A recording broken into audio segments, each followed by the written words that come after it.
Welcome back to ZNGP Today. Pecco Bagnaia's Sepang Sunday started promisingly. The Turin rider was running third and chasing Pedro Acosta, but ended in frustration after a puncture forced him out. The sprint win in Malaysia and flashes of Japan had suggested the Desmosedici was trending the right way, yet Bagnaia's post-race readout was as honest as it was uncomfortable. Progress is real, but the season's inconsistencies and unexplained vibrations still bite. He praised his crew, admitted his own limitations with setups he dislikes, and warned that the work is far from finished. Francesco Bagnaia's mysterious retirement from the Malaysian Grand Prix has finally been explained. What initially seemed like a mechanical fault or setup issue turned out to be something far more random, and cruelly unlucky. Michelin's MotoGP boss, Piero Taramasso, has confirmed that Bagnaia's rear tire suffered a puncture caused by debris on the track. The revelation ends speculation and underscores one brutal truth: sometimes, in racing, even the best preparation can't protect you from fate. Victory often hides a lesson. For Alex Marquez, the 2025 Malaysian Grand Prix became both a triumph and a humbling reminder. The Gresini Ducati rider, who sealed his third win of the season and second place in the championship, confessed he arrived in Sepang overconfident, believing the weekend would be easy after a strong pre-season showing. Instead, 2 early crashes forced him to reset his mindset, regroup, and deliver one of his finest performances of the year. Don't forget to click subscribe button and the bell icon for MotoGP news update.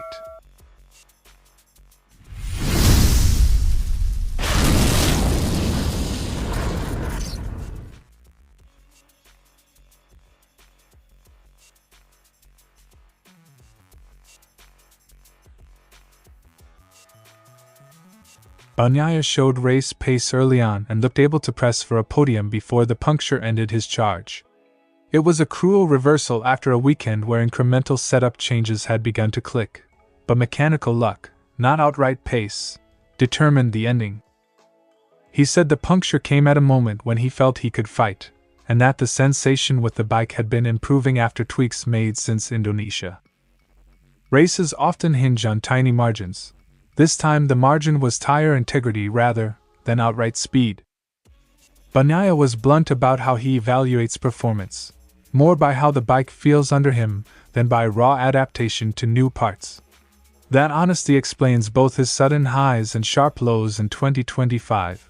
When sensations align, he's a winner. When they don't, the lap times tell a different story. I'm not good at adapting to things I don't like. It's my weak point. This result depends more on sensations than on whether or not I've adapted to the bike. That rider-first approach is pure. It produces instant feedback but makes engineering work harder when dynamics shift between tracks. Bagnaia pointed to persistent vibrations that began at Austria and intermittently destabilized the GP25. They're hard to reproduce and harder to diagnose, leaving engineers chasing ghosts in the data while the rider resorts to closing the throttle when movement gets violent. Starting in Austria, I started noticing more movement on the bike. Sometimes it happens, sometimes it doesn't. It's a very difficult thing to understand. Intermittent issues are the worst kind. They erode confidence, sap lap time, and demand forensic work across tires, setup, and aero. Despite his self-critique, Bagnaia was unequivocal in praise for the crew. He singled out the relentless night work that converged both factory machines toward a better baseline and said that team effort is the real reason for any upturn in form. Who deserves it more? This win belongs to the team, for the hard work they're doing. I'm just here to push. A confident factory rider needs a confident box. Bagnaia made clear the labors in Bologna are visible and valued. Bagnaia felt Japan delivered the best sensations of the year, while Sepang remains more of a puzzle. He believes small, focused tweaks since Indonesia have helped, but admits that some tracks still expose different bike behaviors that demand distinct solutions. Japan is the time of the season where I've had the best feeling with the bike. Here we did something on the bike today that helped. The GP25 is revealing shifting personalities across circuits, an engineering headache and an opportunity if Ducati finds a transferable setup window. Looking ahead to Portimao, Bagnaia was cautious. The Portuguese roller coaster won't be forgiving to lingering inconsistencies, and he isn't expecting an easy weekend. His priority remains clear: consolidate feeling, reduce vibrations, and convert better sensations into sustained race distance. Before I finish the weekend here, I'll then go to Portimao. I don't feel like I'm going to have a roller coaster weekend either. If the team can lock in the directional gains they found in Malaysia, Portimao could be a test of whether improvements are transient or structural. Bagnaia's Sepang story is characteristically mixed: promise interrupted by bad luck and a season still defined by fluctuating sensations. He owns his weaknesses and applauds his team's work, but the underlying problems, intermittent vibrations, whole-shot quirks and a resistance to setups he dislikes, remain on the to-do list. For Ducati and their two-time champion, the goal is simple: turn these intermittent highs into a consistent baseline. Until then, every good weekend is progress, not proof. The issue began on lap 13, when Bagnaia felt something off. His Ducati started behaving erratically, sliding and shifting at the rear. One lap later, the onboard sensors sounded the alarm. On lap 13, I felt the bike was handling strangely, it was moving from the rear. Then on lap 14, the system warned us of low rear pressure. Only 0.7 bars, very low. Taramasso's statement. That sudden alert spelled disaster. By the time Bagnaia reached the pits, it was clear his race was over. Who had been fighting inside the top three could do nothing but coast to retirement. Once the tire reached the Michelin garage, engineers quickly identified the culprit: a deep puncture at the center of the tread. We found a large hole in the center of the tire, probably caused by a sharp piece of carbon that was on the track. The analysis pointed to debris, likely a fragment of a carbon fiber wing or fairing from a previous crash. Even the toughest Michelin compounds, designed to endure extreme heat and stress, are vulnerable to this kind of random impact. Taramasso admitted the event was extremely rare, with almost no recent precedents in MotoGP. I can't remember the last time something like this happened. Maybe last year, but that was due to a damaged valve. This case is completely different. Everything points to a carbon piece penetrating the rubber. The Michelin boss emphasized that tire construction remains robust and reliable.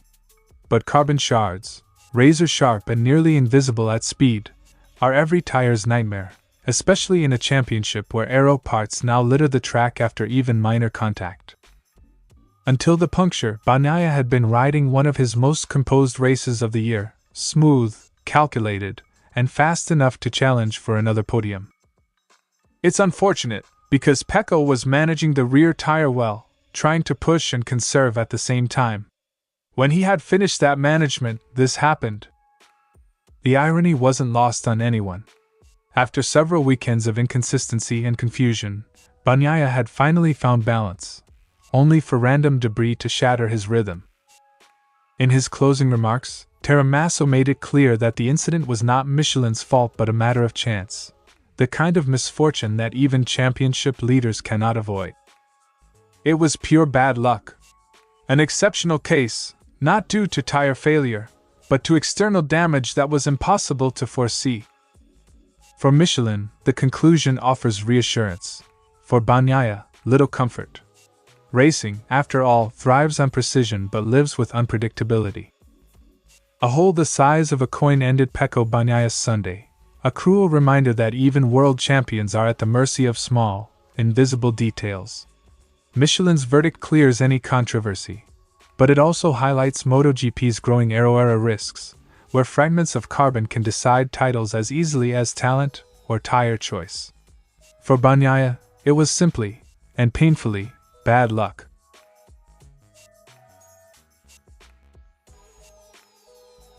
Confidence from February's preseason test had turned into overconfidence by race weekend.